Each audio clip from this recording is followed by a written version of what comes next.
Death note এমন একটি notebook যাতে কারো নাম লিখলে সে অদৃশ্যভাবে মৃত্যুবরণ করে। নোটবুকে যেভাবে নাম লিখবে ঠিক সেইভাবেই ওই লোকটি মৃত্যুবরণ করবে। ডেথ নোটের কথা শুনে নাই এমন মানুষ পাওয়া খুব দুষ্কর। কেউ হয়তো ডেথ এনিমিও দেখে ফেলেছ, তবে তোমরা অনেকেও আসো তোমরা এনিমি দেখো না, কিংবা এত লং টাইম অ্যানিমেশন দেখার সময় থাকে না। তাদের জন্য আজকের এই এক্সপ্লেনেশন। আজ আমি 2006 সালে মুক্তি পাওয়া ডেথ নোট মুভির এক্সপ্লেনেশন করতে চলেছি। যারা আগে কোথাও মুভিটি দেখোনি তারা আজ এই এক্সপ্লেনেশন দেখলে পুরো ব্যাপারটা বুঝে যাবে।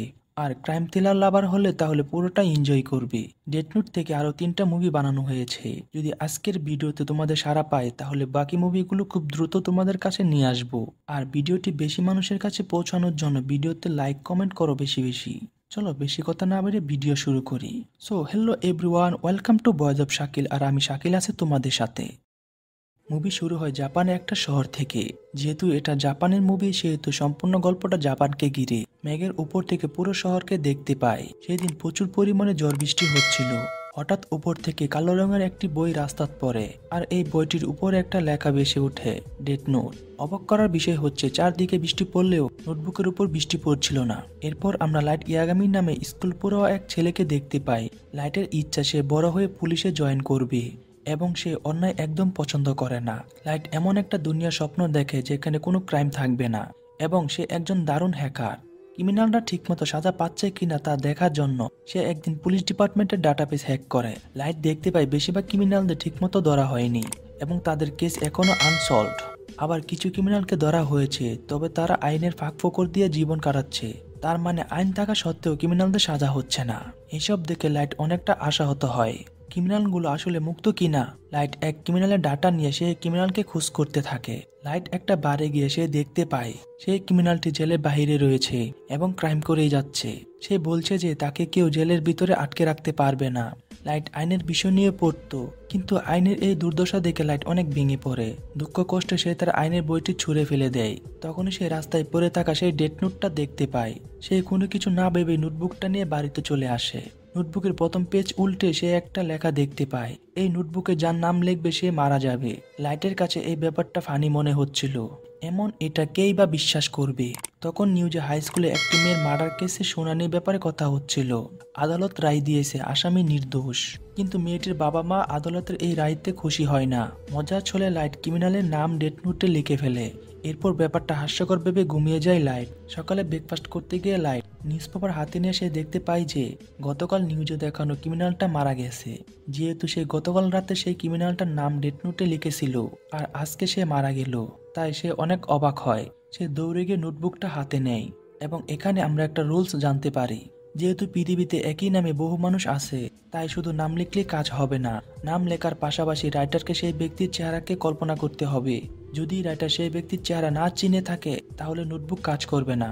সত্যি এই নোটবুক কাজ করে কিনা লাইট সেই বাইরে থাকা ক্রিমিনালটার সামনাসামনি হয়। লাইট ক্রিমিনালের দিকে তাকিয়ে তার নামটা নোটবুকে লিখে ফেলে। এরপর আমরা ডেথ নোটের আরেকটা নিয়ম জানতে পারি। কারো নাম লেখার 40 সেকেন্ডের ভিতর মৃত্যুর কারণ লেখা হয়, তাহলে নাম লেখা ব্যক্তি ঠিক ওইভাবেই মৃত্যুবরণ করবে। কিন্তু যদি মৃত্যুর কারণ লেখা না হয় তাহলে মৃত্যুর কারণ হার্ট অ্যাটাকে হবে।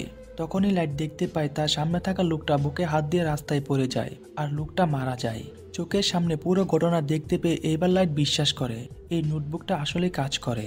লাইট যখন বাড়িতে আসছিল তখন লাইট উপরে তাকিয়ে দেখে ভূতের মতো একটা ক্যারেক্টার তার দিকে আসতে থাকে। সেই লাইটকে বলে, নোটবুকটা তোমার ভালো লেগেছে জেনে আমি খুশি হলাম। লাইট একই সাথে ভয় পায় আবার অবাকও হয়। লাইট বলে, গড অফ ডেথ আমাকে দেখা দিয়েছে। মূলত এটা হচ্ছে একটা সিনিগামি, যাকে জাপানিজরা গড অফ ডেথ বলে থাকে। এরা এক্সট্রা ডিমেনশনাল বিম যারা সিনিগামি রিয়েলমে বসবাস করে। সিনিগামি লাইটকে বলে, আমি এই নোটবুকটা পৃথিবীতে ফেলেছিলাম। লাইট বলে, তুমি কি এটা এখন ফিরিয়ে নিতে এসেছো? সিনিগামি বলে, নোটবুক যে খুঁজে পায় সেটা তার হয়ে যায়। লাইট সে আরও বলে, এর বিনিময়ে কি তোমাকে আমার জীবন দিতে হবে? সিনিগামি হাসতে হাসতে বলে, সমস্যা নেই, যদি তুমি রাখতে না চাও তাহলে তুমি অন্য কাউকে দিয়ে দাও, তাহলে আমি তোমার ব্রেন থেকে ডেথ নোট এর মেমোরি ইরেজ করে দেব। লাইট বলে, শুধু এইটুকুই? সিনিগামি বলে, এই নোটবুক ব্যবহার করার পর তুমি হয়তো অনেক ভয়ের মধ্যে দিয়ে যেতে পারো। সবার পক্ষে ডেথ নোট সামলানো সম্ভব হয় না। তখন লাইট জানতে পারে সে ছাড়া আর কেউ সিনিগামিকে দেখতে পায় না। শুধু যারা ডেথ নোট টাচ করবে তারাই সিনিগামিকে দেখতে পারবে। এরপর থেকে ডেথ নোটে একের পর এক ক্রিমিনালদের নাম লিখতে থাকে, আর সেই ক্রিমিনালগুলো সবার সামনে আচমকা কোনো কারণ ছাড়াই হার্ট অ্যাটাক করে মারা যেতে থাকে। এভাবে লাইট একের পর এক অনেকজন ক্রিমিনালকে হত্যা করে। জেলখানায় কোনো কারণ ছাড়া একে একে অনেক ক্রিমিনাল হার্ট অ্যাটাকে মারা যায়, যেটা পুরো একটা অস্বাভাবিক ব্যাপার। পুরো জাপান জুড়ে এই খবর ছড়িয়ে পড়ে, এমনকি পুরো ওয়ার্ল্ড ওয়াইড এই ঘটনা ঘটতে থাকে। যতজন মারা যাচ্ছে তারা সবাই হার্ট অ্যাটাকে মারা যাচ্ছে, তার মানে সবগুলো মৃত্যু একে অপরের সাথে কানেক্টেড। আর যে এইসব করছে মানুষ তার নাম দেয় কিরা, যা জাপানিজ অর্থ কিলার। অনেকেই কিলারকে ন্যায় বিচারক বলে, আবার অনেকে মার্ডার বলতে থাকে। একদিন নিউজে লাইভে একজন সাসপেক্টকে টোকিওর একটা ফাইন্যান্স কোম্পানিতে ডাকাতি করতে দেখানো হয়। যখন টিভিতে সেই সাসপেক্টের ছবি আর নাম দেখানো হয়, তখন ছবিটার দিকে তাকিয়ে লাইট ডেথ নোটে ওই সাসপেক্টের নাম লিখে দেয়। এতে কিছুক্ষণের মধ্যে সাসপেক্ট মারা যায় আর বন্দিরা বের হয়ে আসতে থাকে। অন্যদিকে কিরাকে ওয়ার্ল্ড ওয়াইড হত্যাকাণ্ডের জন্য ইন্টারপোল আইসিপিও মানে international criminal police organization investigation করা শুরু করে। এইদিকে জাপানের ন্যাশনাল পুলিশ বলে এই হত্যাকাণ্ড পুরো বিশ্বব্যাপী ঘটেছে, তাই তারা এর কোনো কুল কিনারা খুঁজে পাচ্ছে না। হয়তো এটা কোনো ভাইরাসের কারণে ঘটছে কিনা তারা ঠিক বুঝতে পারছে না। এই কেসটা তারা মার্ডার হিসেবে ইনভেস্টিগেশন করবে নাকি ভাইরাসের কারণে মৃত্যু হচ্ছে বলে হেলথ মিনিস্টারের কাছে কেস হস্তান্তর করবে। তবে পুলিশের চিফ ইয়াগামি সে বিশ্বাস করে এটা প্ল্যান করা মার্ডার। কিরা যেভাবে ক্রিমিনালদেরকে হত্যা করছে এটাও একটা অন্যায়। এরপর চিফ জানতে পারে আইসিপিও খুঁজে বের করেছে কিরা জাপানি আছে, কারণ কিরার প্রথম মার্ডার জাপানি হয়েছিল। আর এই তথ্য এল নামে একজন ডিটেকটিভ খুঁজে বাইর করেছে। এল পুরো পৃথিবী জুড়ে অনেক আনসলভ কেস সলভ করেছে। কিরার কেসের জন্য এলই একমাত্র ভরসা। তবে এল কারো সামনে আসে না, তার আইডেন্টিটি সম্পর্কে কেউ ঠিকমতো জানেও না। তার অ্যাসিস্ট্যান্ট ওয়াটারির মাধ্যমে অনলাইনে সে যোগাযোগ করে থাকে। ওয়াটারি ল্যাপটপ ওপেন করে আর এল তার ভয়েস চেঞ্জ করে পুলিশের সাথে কথা বলতে থাকে। এল বলে পৃথিবী জুড়ে যে হত্যাকাণ্ডগুলো হচ্ছে সেগুলো একজন মানুষই করছে, যে অনেক জিনিয়াস এবং হিংসাত্মক। এশিয়ায় ভাইরাসের কারণের জন্য যত মানুষ মারা গেছে আর গত কিছু সময় ধরে যত মানুষ মারা গেছে তার গ্রাফ সম্পূর্ণ ভিন্ন। তার মানে এই মৃত্যুগুলো অস্বাভাবিক। চিফ বলে একজন মানুষের পক্ষে ওয়ার্ল্ড ওয়াইড এত জায়গায় মার্ডার করা তো পসিবল না, তার মানে এটা একটা গ্যাংয়ের কাজ। এল বলে না, এটা একজনেরই কাজ, কারণ গ্রুপ যত বড় হয় তার ক্রাইমের সাকসেস রেট তত কম আসে। কিরা যদি গ্যাং নিয়ে কাজ করতো তাহলে 80টা জায়গায় 80টা মেম্বার প্রয়োজন হতো, আর 80 জনে কেউ না কেউ অবশ্যই ধরা পড়তো। তার মানে কিরা একা এইসব করছে। চিফ বলে কিন্তু কিরা বিভিন্ন জায়গায় একই সময় খুন কিভাবে করছে, এই ব্যাপারে সে কি যুক্তি দিবে। এল বলে সে ধীরে ধীরে কেসটাকে ছোট করে আনবে, তবে তার সময়ের প্রয়োজন। এই বলে এল কল কেটে দেয়। জাপানের ন্যাশনাল পুলিশ আইসিপিও আর এল একসাথে মিলে কিরার কেস ইনভেস্টিগেশন করতে শুরু করে। চিফ ইয়াগামিকে এই কেসে লিডারশিপ দেওয়া হয়। এই দিকে কিরা মানে লাইট রিউকে বলে মানুষ তার প্রশংসা করছে, এখন থেকে ক্রিমিনালরা ভয়ে কাঁপবে। হিস্টোরি চেঞ্জ হতে চলেছে, সে এক ক্রাইম ফ্রি ওয়ার্ল্ড তৈরি করবে। ফিউচার এখন তার হাতে। এরপর লাইট নিউজ চালিয়ে দেখতে পায় বিখ্যাত ডিটেকটিভ এল, যার পুরো নাম লেট অ্যান্ড টেইলার, সে লাইভে এসে বলতেছে এখন থেকে সে আইসিপির সাথে মিলে কিরার কেসটা ইনভেস্টিগেশন করবে। এই ক্রাইমের পিছনে কিরা নামে কেউ একজন আছে, যে একজন অহংকারী এবং বাচ্চা ছেলে, এবং সে কিরাকে খুব তাড়াতাড়ি অ্যারেস্ট করবে। সে খুব ইজিলি কিরার পরবর্তী স্টেপগুলো বুঝে ফেলতে পেরেছে। কিরা যাদেরকে হত্যা করেছে কিরা সেই ক্রিমিনালদের থেকেও নিচু ক্রিমিনাল। এইসব শুনে কিরা অনেক রেগে যায়। যেহেতু এলকে সে টিভিতে দেখেছে আর তার পুরো নামও জেনে গেছে, তাই এখন এলকে মারা তার কাছে কোনো ব্যাপারই না। সাথে সাথে কিরা ডেথ নোট নিয়ে এল এর পুরো নাম লিখে দেয়। এতে কিছুক্ষণের মধ্যে লাইভ টিভিতে এল তার বুকে হাত দিয়ে লুটিয়ে পড়ে। এতবার হার্ট অ্যাটাকে এল মারা যায়। এলকে মারা যেতে দেখে লাইটের মুখে একটা আনন্দের হাসি দেখা যায়, তবে সেই হাসি বেশিক্ষণ স্থায়ী হয় না। তখনই আবার এল লাইভে এসে বলে কিরা তার মানে তুমি কোনো কিছু না করে অদৃশ্যভাবে মানুষকে হত্যা করতে পারো। এল জানায় একটু আগে কিরা যাকে মেরেছে সে একজন মৃত্যুদণ্ডপ্রাপ্ত আসামি ছিল। কিরাকে ধরার জন্য মূলত সেই আসামিকে এল সাজিয়ে লাইভে পাঠিয়েছিল। আসল এল এখনো বেঁচে আছে। তখন এল কিরাকে চ্যালেঞ্জ করে পারলে যেন তাকে মেরে দেখায়। এল আরও বলে সে জানে কিরা এখন টোকিওতে আছে। তারা বলেছে যে এই লাইট ওয়ার্ল্ড ওয়াইড সম্প্রচার হয়েছে, যা মিথ্যা ছিল। আসলে এই লাইভ শুধু জাপানি সম্প্রচার করা হয়েছে। তার মানে এটা নিশ্চিত হওয়া গেল যে কিরা এখনো জাপানি রয়েছে। এল বলে সে খুব তাড়াতাড়ি কিরাকে ধরে ফেলবে, সে হলো জাস্টিস। কিন্তু কিরা বলে না, সে হলো আসল জাস্টিস, দুর্বলদের রক্ষাকর্তা আর নতুন দুনিয়ার গড। তখন রিউক হাসতে হাসতে বলে তোমরা জাস্টিস নামে মানুষকে হত্যা করো, এটা আসলে অনেক ফানি। আমি দেখবো তোমাদের মধ্যে কে জিতে। এইদিকে চিফ বলে এল কিরাকে ধরতে গিয়ে একজনকে হত্যা করিয়েছে, তাহলে এল আর কিরার মধ্যে কি পার্থক্য রয়েছে? তারা দুজনেই খুনি। এই ঘটনার পর এল ভার্সেস কিরার মধ্যে একটা যুদ্ধ শুরু হয়ে যায়। কেউ কেউ কিরার পক্ষ নেয়, আবার কেউ কেউ এলের পক্ষ নেয়। এল এই পর্যন্ত হওয়া অস্বাভাবিক খুনগুলোর টাইম এবং ডেট একসাথে করে কিরার আরো কাছাকাছি পৌঁছে যায়। মূলত খুনগুলো টাইমিং মিলে তারা বুঝতে পারে জাপানে স্কুল চলাকালীন সময় একটা খুনও হয়নি, তার মানে কিরা একজন স্টুডেন্ট। সে স্কুল ছুটির পরে খুনগুলো করে। এখন পর্যন্ত পাওয়া ইনফরমেশন অনুযায়ী কিরা জাপানেই রয়েছে এবং সে একজন স্টুডেন্ট। এরপর আমরা একটা শকিং জিনিস জানতে পারি, কিরার কেসে ইনভেস্টিগেশন করা লিডার চিফ ইয়াগামি মূলত লাইট ইয়াগামি মূলত কিরার বাবা। তার মানে চিফ যাকে খুঁজতেছে সে কিরা হলো তার নিজের ছেলে, কিন্তু সে জানে না। ডিনার করার পর লাইট সে তার বাবাকে বলে সে জানে তার বাবার ব্যস্ত সময় যাচ্ছে, সে কিরার কেসে ইনভেস্টিগেশন করছে, তাই লাইট তার বাবাকে কিরার কেসে হেল্প করতে চায়। চিফ বলে যদিও লাইট আগেও পুলিশকে হেল্প করেছে আর তার ব্রেন অনেক ভালো, তবে কিরার কেসে জীবনের রিস্ক রয়েছে, তাই তাকে এই কেসে জড়ানোর দরকার নেই। এখানে আমরা রিউককে আপেল খেতে দেখি। রিউক শুধু আপেল ছাড়া অন্য কিছু খায় না। কিরা পুলিশের ডাটাবেসে ঢুকে জানতে পারে, পুলিশ ইনভেস্টিগেশন করে জানতে পেরেছে কিরা একজন স্টুডেন্ট, তাই সে স্কুল টাইমে খুন করে না। এটা জানার পরপরই কিরা প্রতি ঘন্টায় একজন করে ক্রিমিনালকে খুন করতে শুরু করে। এটা দেখে পুলিশ বলে এখন দেখি স্কুল টাইমে খুন হচ্ছে, তাহলে কি কিরা স্টুডেন্ট না? এল বলে কিরা এখন তাদেরকে ধোঁকায় ফেলতে চাইতেছে। স্কুল টাইমে খুন হচ্ছে, তার মানে কিরা খুনের সময়কে ম্যানিপুলেট করতে পারে, মানে একটা নির্দিষ্ট টাইম লিখে দেয় আর সেই টাইমে মৃত্যু হয়। এল আরও বলে তাদের ইনফরমেশন কোনোভাবেই লিক হয়ে যাচ্ছে। মাত্র 3 দিন আগে তারা ইনভেস্টিগেশন করেছে যে কিরা স্টুডেন্ট, আর তারপরে খুনের টাইম পরিবর্তন হয়ে গেল, অর্থাৎ কিরা পুলিশ ডিপার্টমেন্টের মধ্যেই আছে অথবা পুলিশের কাছের কেউ। এদিকে পরের দিন লাইট আর রিউক বাইরে হাঁটছিল আর কিরা বলছিল যে সে খুব তাড়াতাড়ি ওয়ার্ল্ডকে ক্রাইম ফ্রি করে ফেলবে। তখন লাইট নোটিশ করে কেউ একজন তার পিছু করছে। রিউক বলে কি মনে হয় পুলিশ তার পিছু করছে কিনা? লাইট বলে তাকে সন্দেহ করার মতো কোনো কারণ নেই, তাহলে তার পিছু করছে কেন? লাইট বাড়ি ফিরে আসলে সেই এজেন্টও তার পিছু করে বাড়িতে পৌঁছে যায়। রাতে রিউক বলে সিনেগামীরা ডেথ নোটের মাধ্যমে হাজার হাজার বছর বেঁচে থাকতে পারে। ডেথ নোটে লেখা কোনো ব্যক্তি যখন মৃত্যু হয় তখন তাদের জীবনের বাকি অংশ এই ডেথ নোটের আসল মালিক মানে সিনেগামীদের আয়ুতে যুক্ত হয়। এইভাবে তারা হাজার হাজার বছর ধরে বেঁচে থাকে। লাইট বলে তারা কিভাবে বুঝতে পারে যে মারা যাওয়া ব্যক্তি আর কত বছর আয়ু ছিল?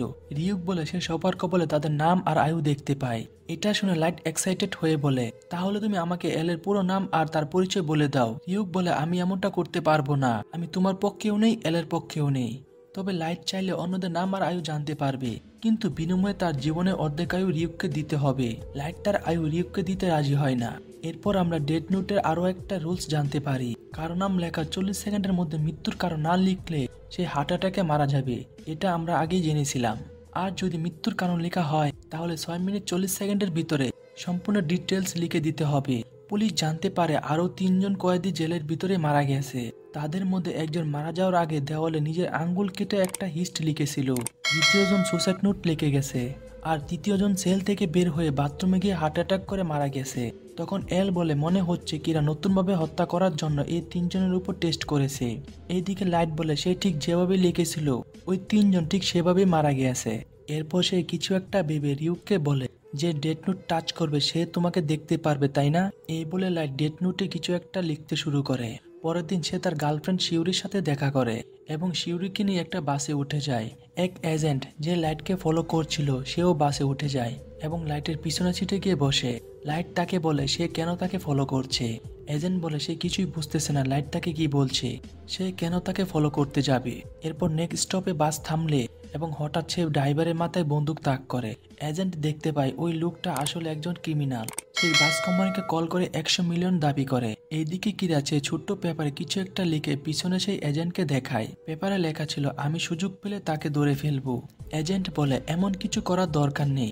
সে তার বেজ দেখিয়ে বলে সে একজন FBI এজেন্ট, সে সবকিছু সামলে নিবে। কিরা সেই ছোট কাগজের টুকরোটা নিচে ফেলে দেয়। তাদের দুজনকে কথা বলতে দেখলে সেই হাজেকা তাদের সামনে আসে। নিচে পড়ে থাকা কাগজের টুকরোটা হাতে তুলে নিয়ে পড়ার পর সেই লাইটের মাথায় বন্দুক তাক করে।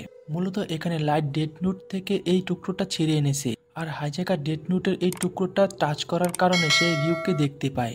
রিউককে দেখে সে ভয় পেয়ে যায়। সে রিউকের দিকে তাকিয়ে বন্দুকের যতগুলো বুলেট ছিল সবগুলো ফায়ার করে দেয়, কিন্তু এতে রিউকের কিছুই হয় না, কারণ সে গট অফ ডেড। বুলেট শেষ হয়ে যাওয়ায় সে ভয়ে পালানোর জন্য দৌড়ে বাস থেকে নেমে যায়, আর একটা গাড়ি এসে তাকে ধাক্কা মারে, আর সাথে সাথে সে মারা যায়। বাসে ওঠা থেকে শুরু করে হাইজ্যাকারের মৃত্যু পর্যন্ত যা যা হয়েছে সেই সবকিছু লাইটের প্ল্যান করা ছিল। সেই এইসব হাইজ্যাকারের মৃত্যুর কারণ এভাবেই লিখেছিল। এই ঘটনা দেখে শিউরি অনেক অসুস্থ হয়ে পড়ে। লাইট এজেন্টকে বলে যদি তার কোনো প্রশ্ন থাকে তাহলে যেন তার সাথে একা দেখা করে। লাইট শিউরিকে নিয়ে হাসপাতালে চলে যায়। এদিকে এফবিআই এজেন্ট রে সে তার ফিয়ন্সের কাছে ফিরে যায়। রে এর ফিয়ন্সে নিজেও একজন এজেন্ট। লাইট বাইরে ফিরে এসে বলে নিশ্চয়ই এটা এল এর কাজ। এল বলে পুলিশ ডিপার্টমেন্টের সাথে সম্পৃক্ত কেউই হচ্ছে কিরা। এই সন্দেহ এল ডিপার্টমেন্টের লোকদের ফ্যামিলির লোকদের উপর এজেন্ট লাগিয়ে নজর রাখছে। লাইট বুঝতে পারে রে একমাত্র এজেন্ট না, এমন আরো অনেকজন এজেন্ট আছে যারা বিভিন্ন জনকে ফলো করছে। যদি লাইট শুধু তাকে ফলো করা এজেন্টকে মেরে ফেলে তাহলে সন্দেহ তার উপরে আসবে। এল বুঝে যাবে যেহেতু লাইটকে ফলো করা এজেন্ট মারা গেছে, তার মানে লাইটই হলো আসল কিরা। তাই এজেন্টকে মারতে হলে সব এজেন্টকে একই সাথে একই টাইমে মারতে হবে। এখন রিউক অবাক হয়ে বলে লাইট এফবিআই এজেন্টরা কিন্তু ক্রিমিনাল না, তাদেরকে মারা ঠিক হবে না। পরের দিন রে তার ফিয়ন্সের সাথে চার্চে যাওয়ার কথা বলে, কিন্তু হঠাৎ করে রে বলে তার একটি জরুরি কাজ আছে, তাই সে চার্চে যেতে পারবে না। রে আর কিছু না বলে স্টেশনে গিয়ে ট্রেনে উঠে যায়। রে এই সময় ট্রেনে করে কোথাও যাওয়ার কথা না, তাহলে সে কোথায় যাচ্ছে? রে এর ফিয়ন্সে একজন এজেন্ট হওয়ায় তার সন্দেহ হয়, তাই সে রেকে ফলো করতে ট্রেনে উঠে পড়ে। রে ট্রেনে উঠে একটা খাম দেখতে পায়। খামটা খুলে সে একটা ট্রান্স রিসিভার আর কিছুটা কাগজ দেখতে পায়। ট্রান্স রিসিভারের মাধ্যমে কিরা রে এর সাথে কন্ট্যাক্ট করে। কিরা বলে সে রেকে প্রতি মুহূর্তে দেখছে, উল্টাপাল্টা কিছু করলে তাকে মেরে ফেলবে, তাই তাকে কিরার কথা মতো কাজ করতে হবে। তখন আমরা পাশে লাইটকে লুকিয়ে থাকতে দেখি। রে বলে সে কিভাবে বিশ্বাস করবে যে সে আসল কিরা। তখন কিরা বলে তার পাশের সিটে যে বসে আছে সে একজন রেপিস্ট, যাকে 2 বছর আগে অ্যারেস্ট করা হয়েছিল, কিন্তু সে তার ক্ষমতা খাটিয়ে বের হয়ে এসেছে। তখনই সেই রেপিস্ট হার্ট অ্যাটাক করে রে এর পাশেই মারা যায়। রে বিশ্বাস করতে বাধ্য হয় সে আসল কিরার সাথে কথা বলছে। রে এর ফিয়ন্সি নাওমি তখন দূর থেকে রেকে দেখছিল। তখন কিরা জিজ্ঞেস করে মোট কতজন এজেন্ট আছে। রে বলে সেই সহ মোট 11 জন আছে। কিরা রেকে সেই এজেন্টের নাম তার দেওয়া কাগজের শূন্যস্থানগুলোতে লিখতে বলে। রে বলে সে তাদের নাম জানে না। তখন কিরা বলে তোমাদের লিডার কে? সেটা তো অবশ্যই জানো, তার নাম একটা নির্দিষ্ট শূন্যস্থানে লিখতে বলে। রে তাদের লিডারের নাম শূন্যস্থানে লেখার সাথে সাথেই সব এজেন্টের নাম আর ছবি একটা মেলের মাধ্যমে রে এর কাছে চলে আসে। এরপর কিরা এজেন্টের নামগুলো বাকি শূন্যস্থানে লিখতে বলে। রে বাধ্য হয়ে তাদের নামগুলো শূন্যস্থানে লিখে দেয়। তখন আমরা ডেথ নোটের আরেকটা রুলস জানতে পারি, যদি কেউ ডেথ নোটের মালিক নাও হয়ে থাকে তবুও যদি সে ডেথ নোটে কারো চেহারা ভেবে ওই ব্যক্তির নাম লিখে তাহলে সেই ব্যক্তি মারা যাবে। তো এখানে কি হতে চলেছে আশা করি তোমরা অনেকেই বুঝতে পেরে গিয়েছো। রে আবার খামটাকে আগের জায়গায় রেখে দেয়। তখন হঠাৎ করে সেই রিউককে ট্রেনের বাইরে দেখতে পায়। হঠাৎ করে ভয়ঙ্কর কিছু একটা দেখে সে খুব ভয় পেয়ে যায়। কিরার কথা মতো সে ট্রেন থেকে বের হয়ে আসে। তার ফিয়ন্সিও ট্রেন থেকে বের হয়ে তাকে ডাক দেয়। এমন সময় রে এর হার্ট অ্যাটাক হয়। কিরা মানে লাইট ট্রেনের ভিতর থেকে এইসব দৃশ্য দেখে। রে তার ফিয়ন্সের সামনে মারা যায়। সো এখানে কি হয়েছে তোমাদের একটু বুঝিয়ে বলি। রে কিন্তু বাকি এজেন্টদেরকে চিনত না, তবে সে তাদের লিডারকে চিনত। আর রে এর হাতে যে কাগজটা ছিল তার নিচে মূলত ডেথ নোটে পেজ ছিল। রে প্রথমে ডেথ নোটে লিডারের নাম লিখেছে। সেই শূন্যস্থানে লাইট লিখে রেখেছিল যার নাম লেখা হবে সেই এজেন্টের ইনফরমেশন রেকে মেল করে দিবে। তো ঠিক তেমনটাই হয়। এরপর মেলের ইনফরমেশন দেখে রে বাকিদের নামও ডেথ নোটে লিখে দেয়। রে এর মৃত্যুর কথা লাইট আগেই লিখে রেখেছিল, তাই রে হার্ট অ্যাটাক করে মারা যায়। আর রে এর লেখার কারণে সেই লিডার সহ বাকি এজেন্টরাও একই টাইমে জাপানের বিভিন্ন জায়গায় হার্ট অ্যাটাক করে মারা যায়। পুলিশের কাছে এই খবরটা আসার পর সবাই অনেক ভীত হয়ে যায়। তার মানে কিরার কেসে কাজ করা মানে যে কোনো সময় মৃত্যু হতে পারে। চিফ বলে যদি কেউ এই কেস এখানে ছেড়ে চলে যেতে চায় তাহলে যেতে পারে, আর যারা নিজেদের জীবন পরোয়া না করে সাহায্য করতে চায় শুধু তারাই যেন এখানে থেকে যায়। এই কথা শুনে একে একে প্রায় সবগুলো অফিসাররা বের হয়ে যায়।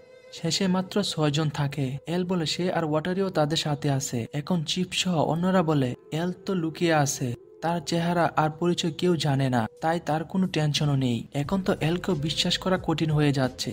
তারা এলকে সামনে আসতে বলে যাতে তাকে নিয়ে তাদের কোনো সন্দেহ না থাকে। তখন এল তাদের সাথে দেখা করতে রাজি হয়ে যায়। তখন ওয়াটারি তাদেরকে একটা বাসায় নিয়ে যায়। সেখানে গিয়ে তারা লাইটের বয়সে একটা ছন্নছাড়া ছেলেকে দেখতে পায়। সে তার পরিচয় দেয় সে হচ্ছে এল, কিন্তু কেউ বিশ্বাস করতে পারছিল না যে এটা এল। তারা ওয়াটারির দিকে তাকালে ওয়াটারি ইশারা দেয় যে এটাই হচ্ছে এল। তারা প্রত্যেকে তাদের নাম বলে, তবে এল তার আসল নাম বলে না। সে তাদেরকে রিউজাকি নামে ডাকতে বলে। এল বলে সেই দিন জেলে যে 3 জন মৃত্যু হয়েছিল সেটা কিরার এক্সপেরিমেন্ট ছিল। এর কিছুদিন পরে কিরা এজেন্টদেরকে মেরেছে, তার মানে কিরা পুলিশ ডিপার্টমেন্টের সাথে জড়িত আছে। এরপর এর মৃত্যুর সময় সিসিটিভি ফুটেজ দেখে এল কয়েকজনকে সাসপেক্ট করে। সেই চিফ আর বাকিদেরকে সাসপেক্টের ছবি দেখায়। তারা হলো চিফ আর ডেপুটি চিফের ফ্যামিলি মেম্বার, যেখানে লাইট তার বোন এবং তার মাও রয়েছে। চিফের ফ্যামিলির দিকে সন্দেহ যাচ্ছে দেখে চিফ কিছুটা আতঙ্কিত হয়ে যায়। এরপর এল বলে এর ফিয়ন্সি সে নিজেও একজন এজেন্ট, এবং সে এল এর আন্ডারে কাজ করছিল। সে নিশ্চয়ই কিছু দেখেছে আর তাই নিজেই ইনভেস্টিগেশন করছে। এল কনফার্ম হওয়ার জন্য চিফ আর ডেপুটি চিফের বাড়িতে গোপন ক্যামেরা লাগাতে হবে। চিফ আর অন্যরা ক্যামেরা লাগানোর ব্যাপারে অসম্মতি জানায়, তবে চিফের ফ্যামিলি যে নির্দোষ সেটা প্রমাণ করার জন্য ক্যামেরা লাগাতেই হবে।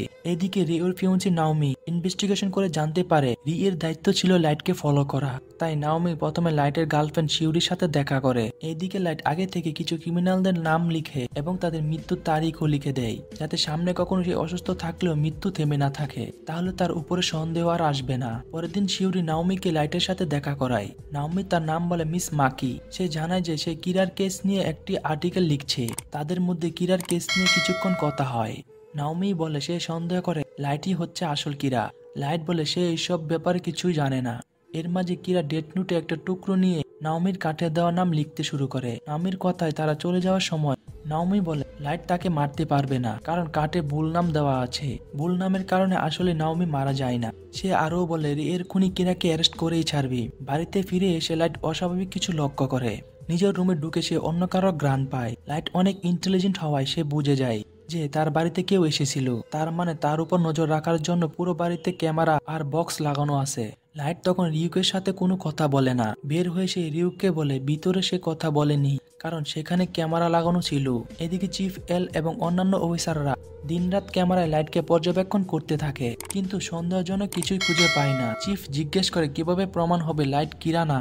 এল বলে লাইট ক্যামেরায় বন্দি থাকা অবস্থায় লাইভে একটা খুন হয়, তাহলে লাইট নির্দোষ প্রমাণ হবে। 3 দিনের মাথায় একজন খুন হয়। এতে চিফ অনেক খুশি হয়ে যায়, কিন্তু এল বলে এটা লাইভ খুন ছিল না। ভুলে গেলে চলবে না, কিরা মৃত্যুর তারিখ আগে থেকে ঠিক করে দিতে পারে।